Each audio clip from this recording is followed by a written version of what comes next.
What's up, everybody? Emceemur here. I'm having a fantastic day, and I hope you are too, and it's time for another fantabulous Murcast event. What am I seeing here? I hope that you did not miss the big reveal on Ghost Recon today, and I know that I sure didn't. As soon as I was notified about it, I made sure I was ready. I'm a Ghost Recon fan. If you watch the show, you might know that about me. But you also might know that I was not a fan of Wildlands or whatever it was. I mean, what a rare miss, and we'll talk about that. But more importantly, I don't want to fixate on that. I want to fixate on this, Breakpoint. And honestly, I'm not going to lie, I was hoping for Future Soldier 2, but this will do. I mean, what am I seeing here? I mean, I can't get all my thoughts out. This looks fantastic, first of all, and I realize we're only looking at alpha gameplay at the moment, and that this still has to transfer over to the main product. And we've only got till October, so likely the bulk of this game is done, alright? But if it looks this good, good lord. And that's just the tip of it. The fact that you can frickin' take actual damage here. Dude's walking with a limp. Dude can't aim because he's got one in the shoulder. I mean, this is serious stuff.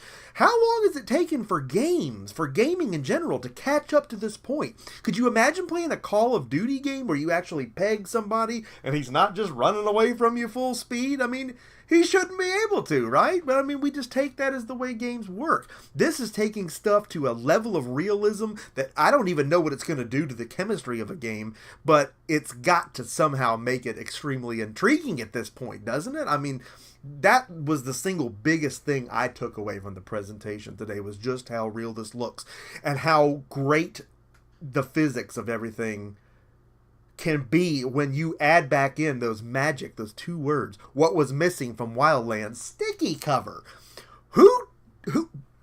No sticky cover? What were they thinking in this game? I mean, I didn't get past the beta for Wildlands. I'll be honest with you, I didn't. I just dropped the controller. This is pathetic. It was pathetic. It tried to be a GTA clone. It didn't even do a good job of that. But, you know, say what you want, that's what I took from it. It felt like I was playing GTA 5 online or something, and it wasn't a Ghost Recon game. But it mainly wasn't because of the lack of those physics, of that control, of that dynamic, of the sticky cover being a true Tom Clancy Ghost Recon third-person shooter product. Didn't feel like that. If you played Ghost Recon Future Soldier, you know what I'm talking about. That dialed in precision, the utmost dialed in hit detection that I may have ever seen in a game. Absolutely fantastic, and we haven't had anything like that this gen from the Ghost Recon franchise. And again, here's that fixation again. I don't want to keep looking at Ghost Recon Future Soldier, but by God, if you didn't play that, it's like a $3 game at your local GameStop. Go pick it up and find out what you missed. Amazing online, which I'm hoping is still there. We'll look at that in our upcoming Is It Still Online series that we're doing. But my God, what an amazing campaign, and the weaponsmithing. And if this has even half of that in this game, this could and probably will be the best Ghost Recon game of all time. We're talking about weapon combinations literally into the dadgum millions. Besides the fact that this we already know is class-based, and that you have skill trees, of course, and you got things that are going to branch off, but then you've got that whole aspect of the attachments, and I don't just mean a clip and a stock, I mean really personalizing these guns, and the fact that you have so many different combinations and possibilities that ultimately round out your character, that being the loadout being the extension of who you are, and that you're going to be this same character that you create throughout. And then you can have a fantastic drinking game with this trailer, just taking a sip every time somebody gets their throat slit. This was an absolutely butthole tightening freaking trailer, man. It was intense watching the combat. And you know, again, the single biggest thing I took away from it is the actual real injuries in game, and the fact that dudes are hauling other, players off after they've been hurt. This is going to be serious, man. This is going to have this co-op aspect to it that just won't quit. And I wouldn't even be concerned about any multiplayer issues. I think it'll fire on all cylinders, no question, because, I mean, these games have done so in the past, and even though I wasn't involved in it, I can't argue that Wildlands has built up an online player base. A lot of people did enjoy it. I probably need to give it a second look, but I gotta say, I was really perturbed after that beta.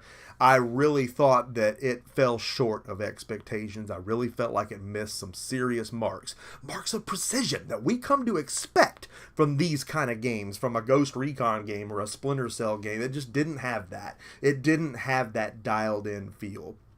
This already has the look. I have no reason to think the feel's not there.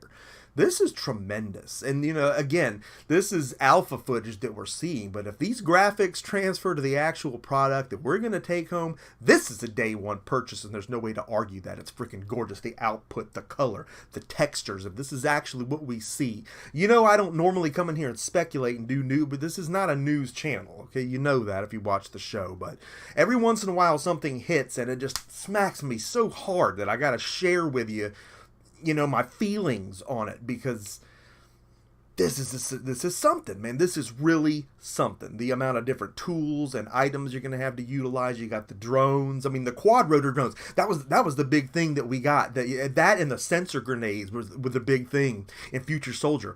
And Call of Duty tried to take that same year. Call of Duty, I love Call of Duty. I do. Something else, if you watch the show religiously, but they're always looking on somebody else's paper. Okay, yeah. And then they had them in Black Ops 2. It was like right after that. They had all that. Sensor grenades, quad rotor drones.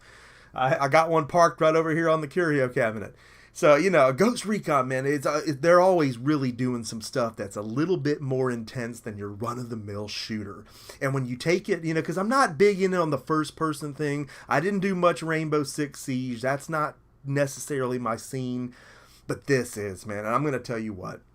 If you played the online multiplayer in Ghost Recon Future Soldier, then you know what I'm talking about how dialed it is, how dialed in it is, what an experience it is. And a more white-knuckle, intense PvP situation there might not ever have been. I mean, I'm talking about, you come out of it shaking. I mean, you're just like, woo! I mean, it's heavy freaking duty. And again, you've got, and I hope that they'll transfer into this game. I hope they're going to take some of what they did into this. Not that this won't be a much more advanced product, a much more sophisticated product, but as you've got these classes, obviously, as you're leveling up, you've got these branching, skills and abilities and doodads and gadgets you acquire. And if you pick one way, you can't go the other. So in that, there's a lot of replay value, and there's a lot of rounding out in depth to an actual character creation in something like this, beyond just what the loadout is, although it all kind of goes hand in hand. But again, looking back at the weaponsmithing, and that was always my biggest selling point to people on that game. If they hadn't tried it, if they didn't know about it, millions upon literal millions of weapon combinations, different types of ammo you can run in those setups that you'd already had done. I know that they must be taking a page from that into this, because they talked about the weaponsmithing, gun crafting, and all that. There's going to be some really intense loadouts. I mean, I need to slow down. There's smoke coming out of my ears. Day one purchase. We're looking at this in October. And that's intense because you've got these big, AAA shooter titles. We've scrolled back from November. November's not a thing now, although it was for Battlefield because they pooped the bed. But what else is new? Coming out in October, so this is hitting sooner. If this hits before Call of Duty, and it very well might, man, I'm having a hard enough time splitting my time between Black Ops 4 and the other things that I want to play right now. God forbid if something like this comes out, and it is, and here it is. And it looks absolutely fantastic. And oh man, you're just acting all hype now, dude. I'm blown away. This is seriously mind-blowing. Just conceiving of what kind of fun we're going to have with a game like this. What the online is going to be like. And how much you're probably going to have to be married to this game, because you're not going to want to be the guy that's not putting his hours in. But man, I think back on how Call of Duty has just never been dethroned. And I'm not comparing the two. I'm just saying that these games are so reliant upon their online player base. Last time we tried Ghost Recon Future Soldier, we couldn't even get a match going. You could literally hear my heart breaking, I think, through the webcam. Although I've had people from that community speak out and comment on those videos, which it's been like almost 2 years now, saying that, hey, you just got to go through some certain options and, you know, tweak a few things and you will find a lobby you will be able to play. But, I mean, that's neither here nor there. If it's that hard to get going, I guess what I'm saying is I hope that this game is going to be able to just be the game to end all games. It's going to have such a solid base that that's never going away, and that, you know, it's, you get these products, again, got to keep citing COD, that you got to do every year, and you almost don't have enough time to enjoy that before you move on to the next one.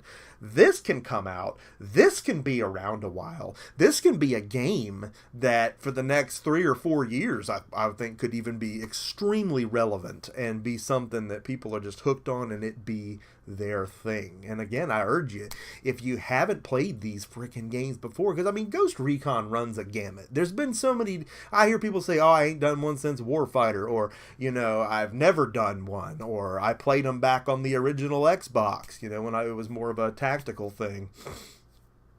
But I meet so many people that never looked at Ghost Recon Future Soldier, and it was a big thing when it came out. We had a big midnight release for that. People were really intensely amazed at what was going on there, and you know, it ended up just not having a player base, and that's disappointing, because I keep talking about COD. You go back to COD,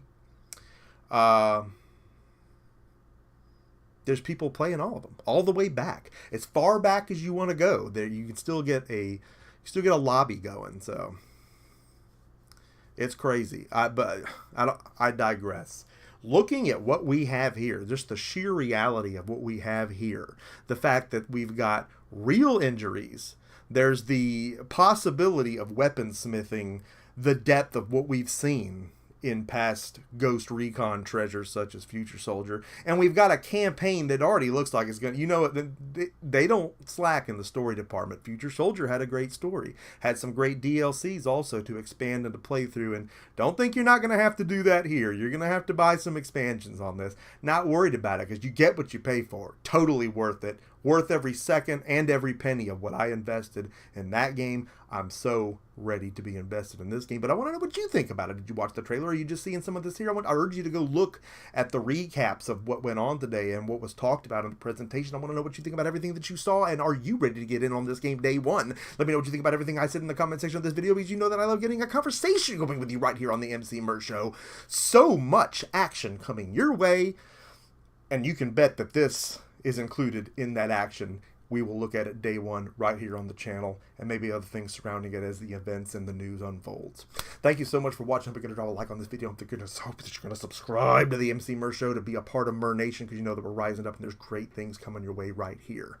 Emceemur signing off for this fabulous newscast. I will see each and every one of you on the next one. Bye for now.